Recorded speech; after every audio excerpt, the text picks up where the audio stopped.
여러분 안녕하십니까. 같이 읽는 성경으로 다시 돌아온 간증TV의 간증지기 다윗입니다. 여러분 오늘 약속한 대로 매주 한번 같이 읽는 성경을 진행하는데 오늘은 짜잔 요한복음 2장 3장입니다. 요한복음 2장 3장은 가나의 혼인잔치부터 또 세례 요한에 대한 얘기, 그 다음에 유대인 바리새인에 관한 얘기, 이런 것들이 있습니다. 여러분, 저는 이 같이 있는 성경을 10년 프로젝트로 잡고 있습니다. 10년 프로젝트. 성경 66권을 10년 안에 다 디지털화해서 제 생각과 여러분의 생각들을 다 정리해서 이 유튜브에 담으려고 하고 있습니다.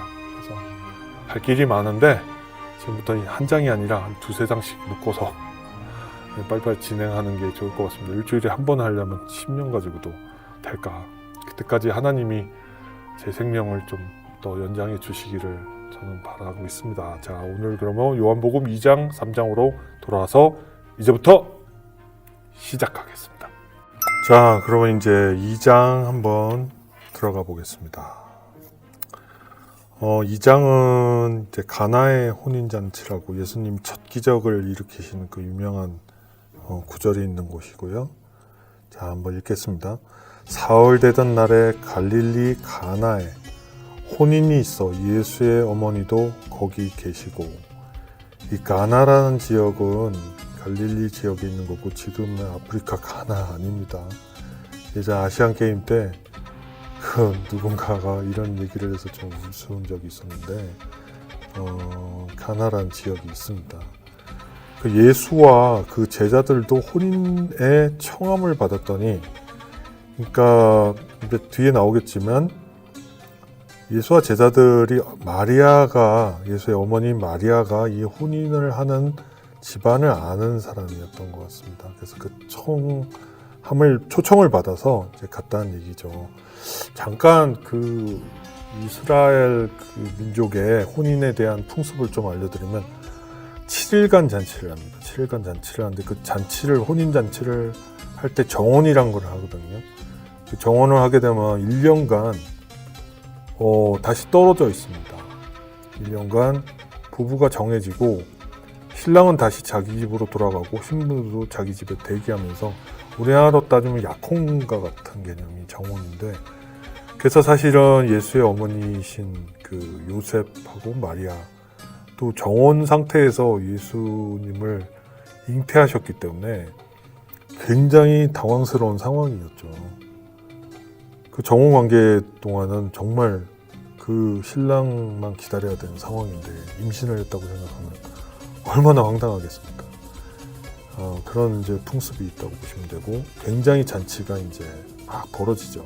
음악이 막 흐르고, 포도주가 모자란지라 예수의 어머니가 예수에게 이르되 저희에게 포도주가 없다 하니 예수께서 가라사대 여자여 나와 무슨 상관이 있나이까 내 때가 아직 이르지 못하였나이다.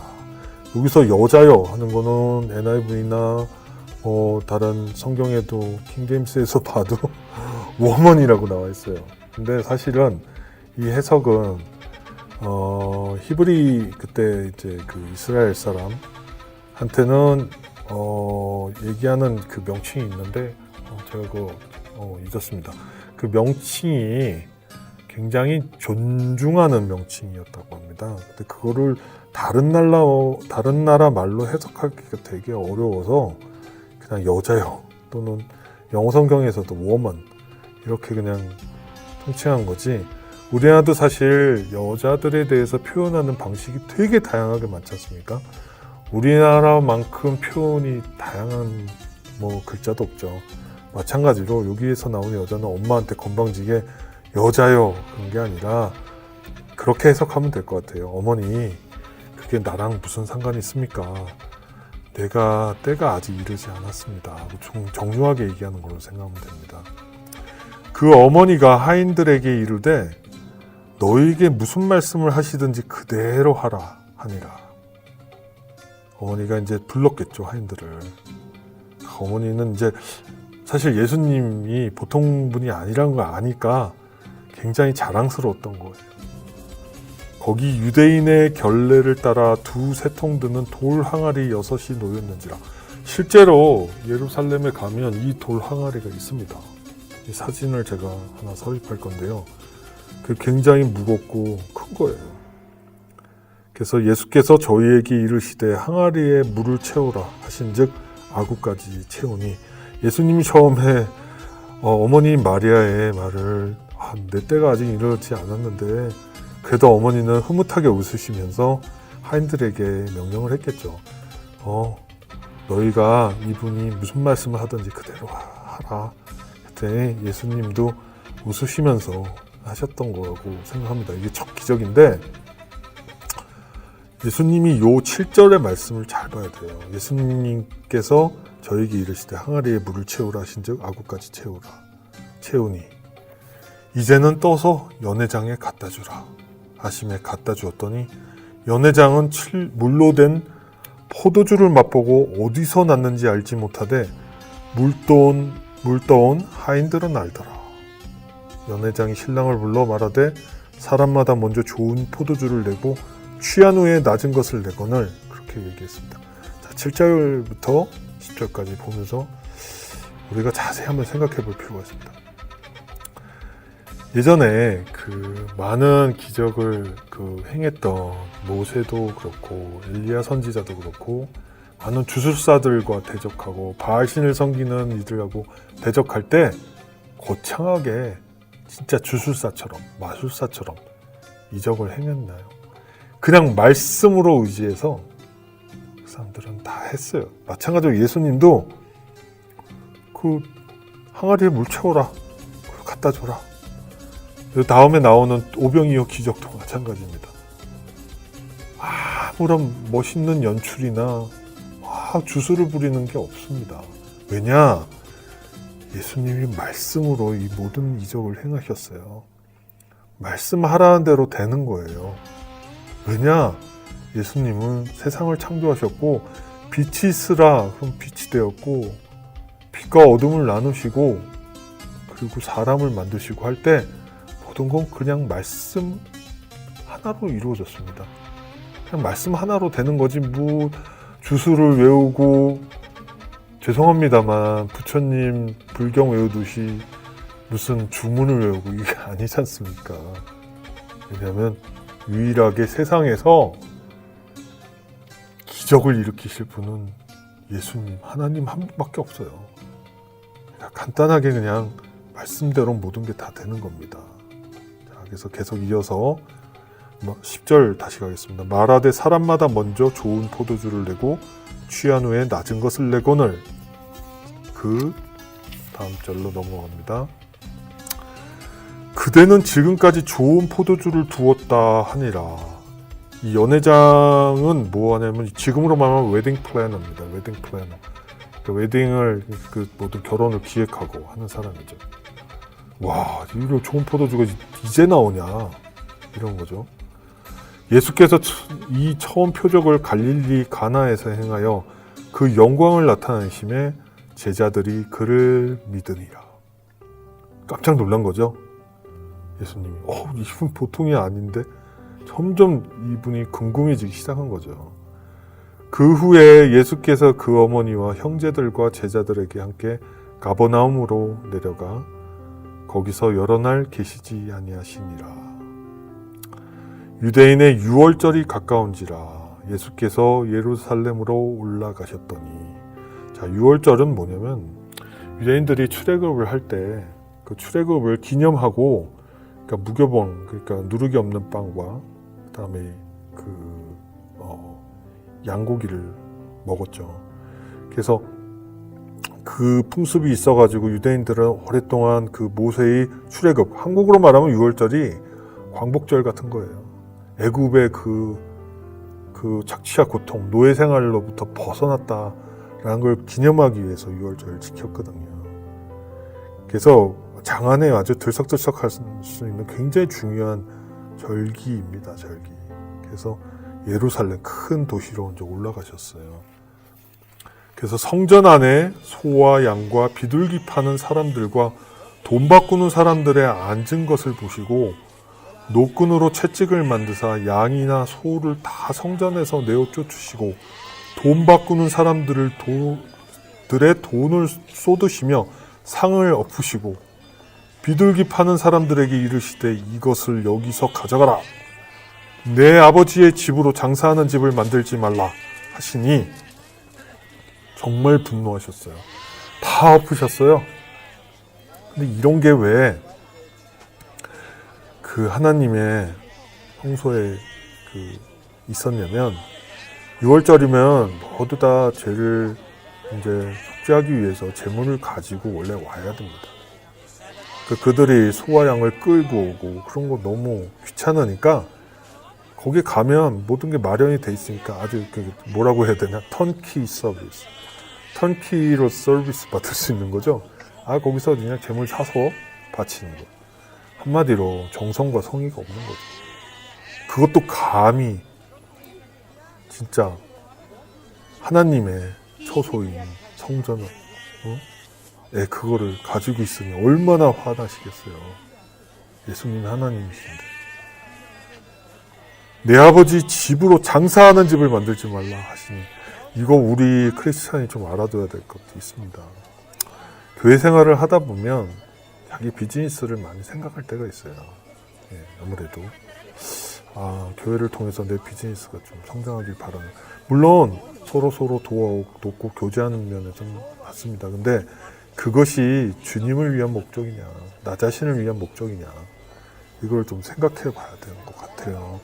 그래서 저는 교회에서는 가급적이므로 자기 비즈니스를 이렇게 나타내지 않는 게 좋을 것 같습니다. 이거는 유권 해석인지는 모르겠는데 물론 교회도 마찬가지입니다. 교회는 우리의 성도들한테 저는 정말 신앙의 어떤 깊이 깨달을 수 있는 말씀을 전하고 그 말씀의 양식을 통해서 우리가 세상을 살아가는데 도움이 되고 그다음에 성도와 서로 사랑 따뜻하게 교제할 수 있는 그 마음가짐을 갖고 이제 가는 건데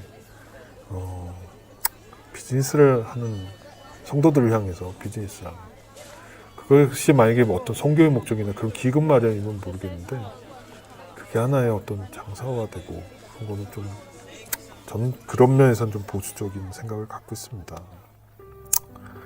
17절 보겠습니다. 제자들이 성경 말씀에 주의 전을 사모하는 열심히 나를 삼키리라 한 것을 기억하더라. 이에 유대인들이 대답하여 예수께 말하기를 내가 이런 일을 행하니 무슨 표적을 우리에게 보이겠느냐? 감히 그런 정말 자신감은 어디서 나오냐? 이제 이런 거겠죠. 예수께서 대답하되 가라사대 너희가 이 성전을 헐라 내가 사흘 동안 일으키리라.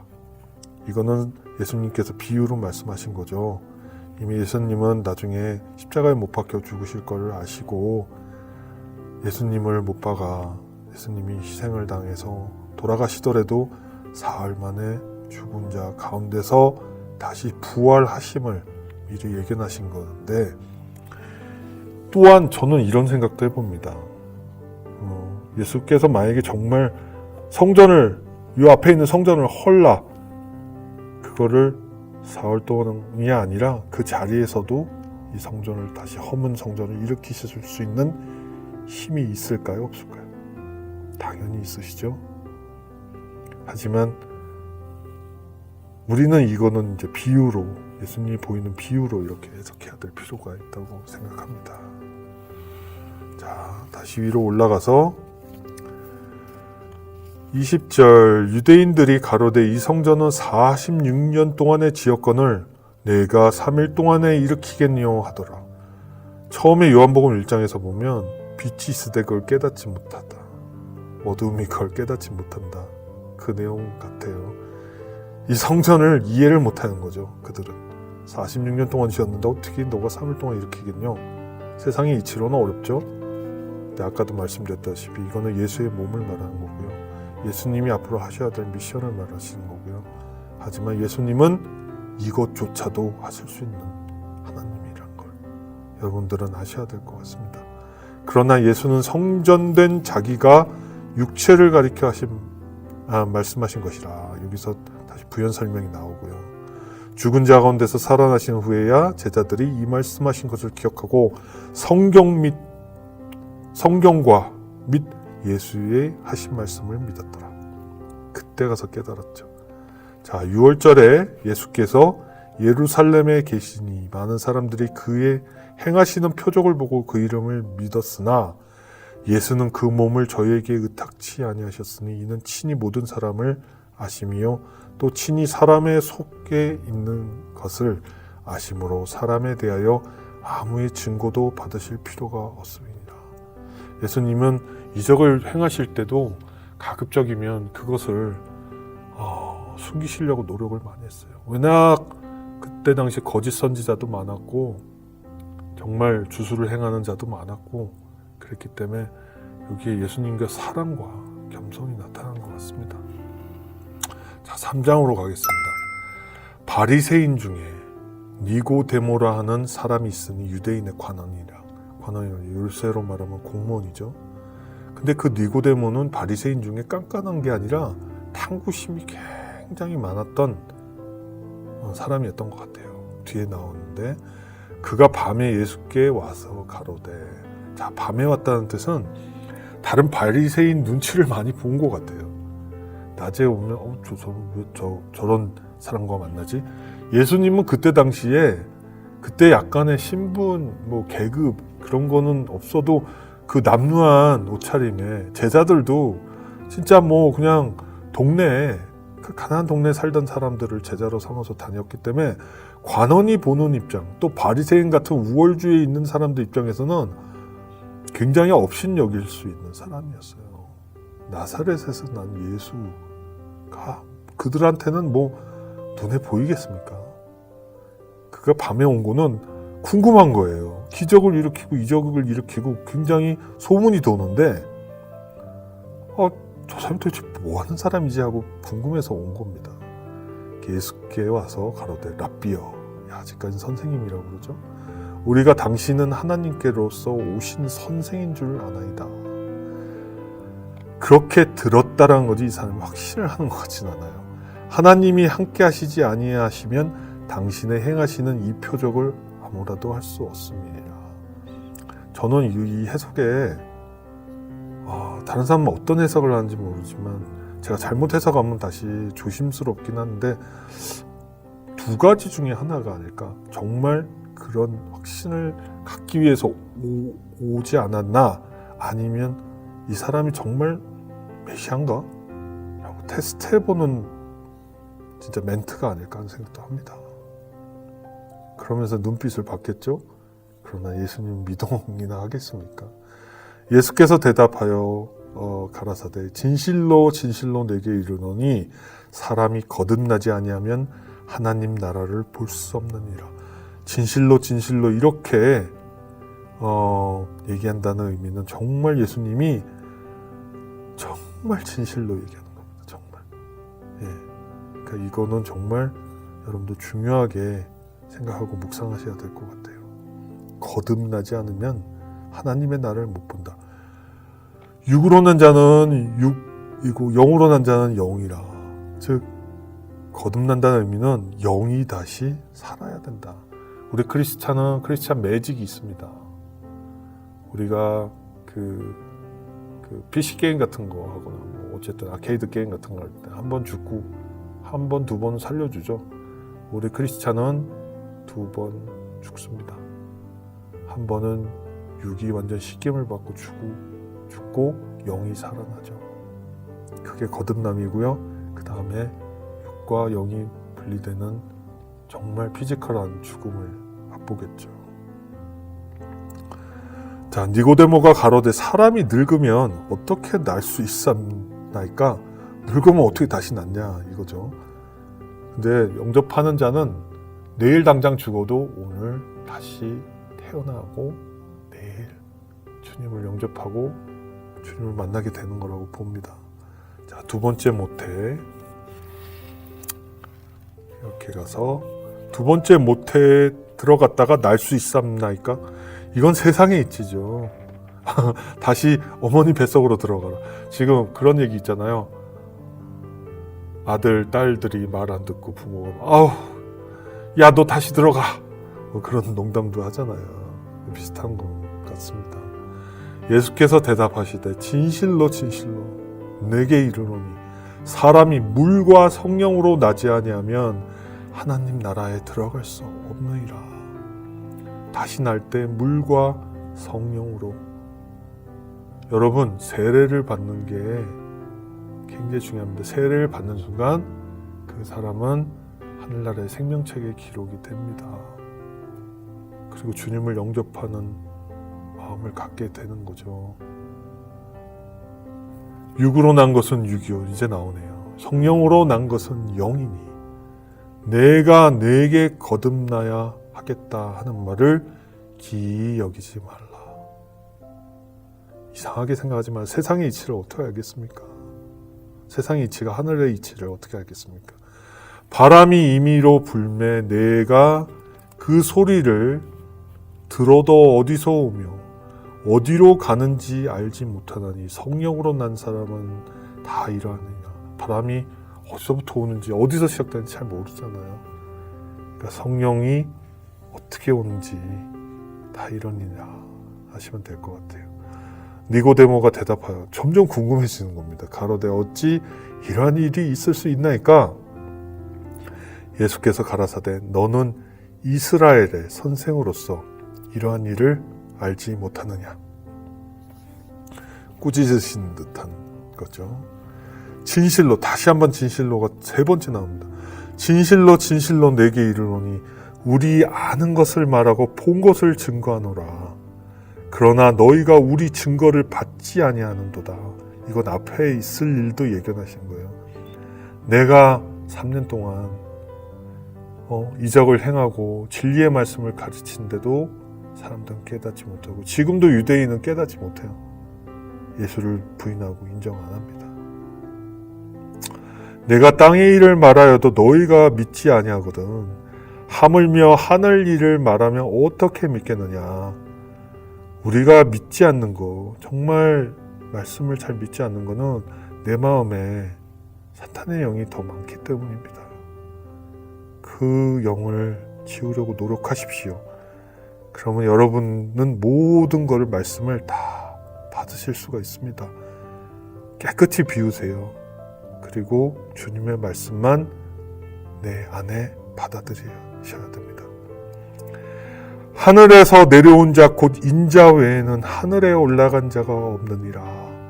하늘에서 내려온 자, 인자 외에는 하늘에 올라간 자가 없느니라. 자, 인자, 즉 주님의 속성은 신성과 인성이 있어요. 근데 하늘에서 내려온 이유는 동정 여인 마리아에게 나셨기 때문에 하늘에서 내려오셨어요. 그리고 하늘에 올라간 자가 없다. 하늘에 다시 올라간, 영육이 같이 올라간 자는 예수님과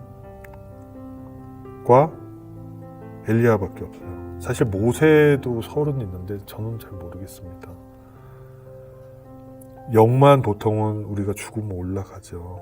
근데 예수님만이 유일하게 올라갔지만 예수님은 부활하여 올라가셨어요. 죽었다가 살아나셨어요.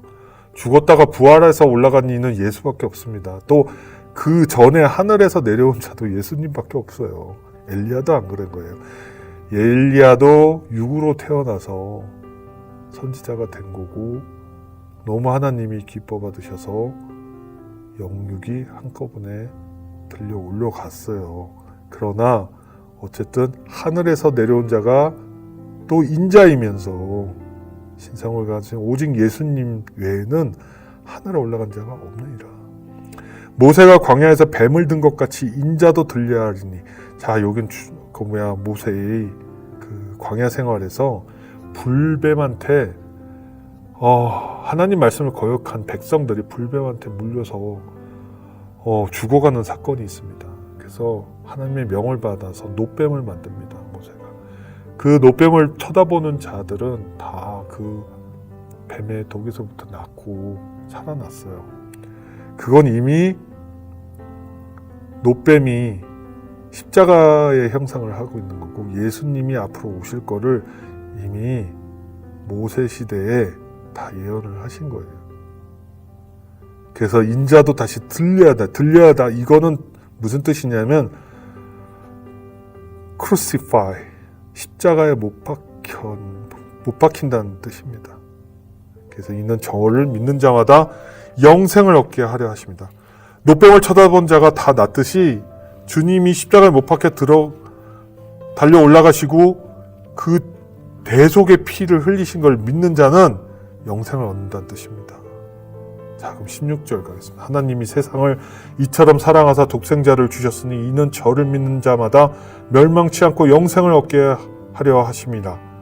아멘. 자, 밑줄 자. 이거 굉장히 중요한 거니까 3장 요한복음 3장 16절. 이거는 노래도 있는 거 아시잖아요. 하나님이 세상을 이처럼 사랑하사 독생자를 주셨으니 철마다 멸망치 않고 영생을 얻게 하려 하십니다. 하나님이 너무 세상하셔서 예수님이다 하나님인 자기 자신의 몸을 인성을 입고 오셔서 피를 흘려서 대속하셔서 우리를 다시 죄에서 구원을 하시려고 영원한 제사함을 받게 하시려고 이 엄청난 사건을 만드신 거예요. 하나님이 그 아들을 세상에 보내신 것은 세상을 심판하려 하심이 아니요 저로 말미암아 세상이 구원을 받게 하려 하심이니라. 저를 믿는 자는 심판을 받지 아니하는 것이요 믿지 아니하는 자는 하나님의 독생자의 이름을 믿지 아니하므로 벌써 심판을 받은 것이니라. 그 정죄는 이것이니 곧 빛이 세상에 왔으되 사람들이 자기 행위가 악함으로 빛보다 어두움을 더 사랑한 것이니라. 왜냐하면 세상은 사탄의 지배하에 있기 때문에 깨닫지 못하는 거죠. 악을 행하는 자마다 빛을 미워하여 빛으로 오지 아니하나니 이는 그 행위가 드러날까 하며. 빛이 비추면 행위가 다 드러나잖아요. 모든 그 나쁜 일도 밤에만이 일어나잖아요. 빛이 있으면 어둠이 있고 낮이 있으면 밤이 있고 해가 있으면 달이 있고 선이 있으면 악이 있고. 이 기독교라는 종교는 굉장히 좀 양립된 그게 있지 않습니까? 그거는 근데 세상의 이치입니다. 창세 때부터 시작됐던 선과 악의 싸움이었기 때문에 그 전에 하늘에서도 그 싸움이 있고 앞으로도 싸움이 있을 겁니다. 선과 악은 대치하고 싸우게 되어 있죠. 진리를 쫓는 자는 빛으로 오나니 이는 그 행위가 하나님 안에서 행한 것임을 나타내려 함이라 하시니라. 네. 이후에 예수께서 제자들과 유대 땅으로 가서 거기 함께 유하시며 세례를 주시더라. 요한도 살렘 가운데 에논에서 세례를 주니 거기 물들이 많음이라. 사람들이 와서 세례를 받더라. 요한도 예수님을 침례를 하고 그 다음에 요한도 거기서 계속 세례를 주고 오는 거예요. 요한이 아직 옥에 갇히지 아니하더라. 요한은 결국 옥에 갇히거든요. 자, 이에 요한의 제자 중에서 세례 요한을 말합니다. 한 유대인으로 자, 넘어갑니다. 짠. 더불어 결례에 대해서 변론이 되었나니 저희가 요한에게 와서 가로되 랍비여 선생님과 함께 요단강 저편에 있는 자 곧 선생님이 증거하시던 자가 세례를 주매 사람이 다 그에게로 가더라. 왜냐면 예수님은 이적도 행하시니까 사람들이 이게 진짜 오리지널인가? 생각하고 가는 거예요. 그러나 그때 당시도 아직도 요한은 대답하여 가로되 만일 하늘에서 주신 바가 아니면 사람이 아무것도 받을 수 없느니라. 나의 말한 바 나는 그리스도가 아니라 그의 앞에서 보내심을 받은 자, 그 앞에서 외치는 광야의 소리라고 그랬잖아요. 한 것을 증거할 자는 너희니라. 이건 무슨 뜻이냐면 나는 요한도 내가 볼 때는 죽을 걸 예견했던 것 같아요. 그 이후에 요한의 제자들, 또 요한을 따르는 무리들은 이 메시지를 전하라는 뜻인 것 같아요. 나는 그리스도가 아니고 그의 앞에 보내심을 받은 자라고 한 것을 증거할 자는 바로 요한을 따르는 너희다. 이렇게 얘기한 거예요. 신부를 취하는 자는 신랑이나 서서 신랑의 음성을 듣는 친구가 크게 기뻐하나니, 들러리 말하죠. 나는 이러한 기쁨이 충만하노라. 세례 요한은 주님을 정말 세례를 한 것만으로도 큰 영광을 누렸다라고 생각하는 거죠. 그는 흥하여야겠고 나는 쇠하여야 하리라 하니라. 자기의 이제 미션은 끝났다라는 걸 얘기하는 거예요. 위로부터 오시는 이는 만물 위에 계시고 땅에서 난 이는 땅에 속하여 땅에 속하는 것을 말하느니라. 하늘로서 오시는 이는 만물 위에 계시나니 그가 그 보고 들은 것을 증거하되 그의 증거를 받는 이가 없도다. 그의 증거를 받는 이는 하나님을 참되시다 하여 인쳤느니라. 하나님의 보내신 이는 하나님의 말씀을 하나니 이는 하나님의 성령을 한량없이 주심이에요. 아버지께서 아들을 사랑하사 만물을 다 그 손에 주셨으니 이들을 믿는 자는 영생이 있고 아들을 순종치 아니하는 자는 영생을 보지 못하고 도리어 하나님의 진노가 그 위에 머물러 있느니라. 성경에 보면 이와 같이 다 어떻게 보면 지금 누차 얘기들인데 선택권을 강조하고 있어요. 우리가 선택해야 되는데 진리가 어디 있고 빛이 어디 있고 그런 모든 것들을 여러분들이 잘 판단하시기 위해서는 성경을 읽고 묵상하고 깨닫고 다짐하고 지혜를 강구해야 됩니다. 우리는 조금이라도 말씀 안에 있지 않으면 세상이 버타는 게 너무나도 즐거운 게 많아서 다시 틀어지고 죄를 범합니다. 여러분이 돌아오시려면 일주일 동안 말씀을 받기 위해 주일날 오는 것도 중요하지만 성경을 매일매일 읽기 힘드시면 적어도 한두 번은 읽으시고 기도하시고 주님과 대화하십시오. 그래야 여러분은 하나님의 진노를 피할 수 있고 어쨌든 우리의 목적은 주님과 동행하는 영원한 삶을 누려야 되는 거가 목적이기 때문에 여러분한테 주는 좋은 말씀을 오늘 2장 3장을 통해서 보여주신 것 같습니다. 자, 오늘은 여기까지 하고요. 굉장히 시간이 길었어요. 30분이 넘어가는 것 같아요. 하나 안내 드리면 한 3주 됐나요 벌써? 구독자가 140명을 넘어섰고 일부 영상은 제 간증 영상은 3,000, 4,000, 1,000회를 넘겼습니다. 어떤 이유, 어떤 경로로 이제 들어왔는지는 모르지만 그리고 많은 댓글에서 많은 도전을 받고 그러나 저한테 질책하는 댓글도 저한테는 소중하고 뭐든지 감사하게 받고 그들을 위해서 기도하는 그런 시간이 되었으면 합니다. 안녕하십니까. 간증TV의 간증직입니다. 여러분의 사연을 기다립니다. 삶에서 느끼는 많은 체험도 좋습니다. 중보기도가 필요하신 분, 영적 도움이 필요하신 분, 고민이 있으신 분 모두 참여해 주십시오. 그리고 주님 안에서 영혼의 치유가 되는 기적을 체험하십시오. 아래 이메일과 카톡, 오픈 채팅방으로 의견을 보내주십시오. 저는 여러분을 위해서 쉬지 않고 기도하겠습니다. servant@gmail.com 카카오톡 오픈 채팅방 검색 간증TV 해주십시오. 그리고 여러분 구독과 좋아요, 알람 설정 부탁합니다. 이것은 간증TV의 유튜브 선교에 힘이 됩니다. 여러분 감사합니다.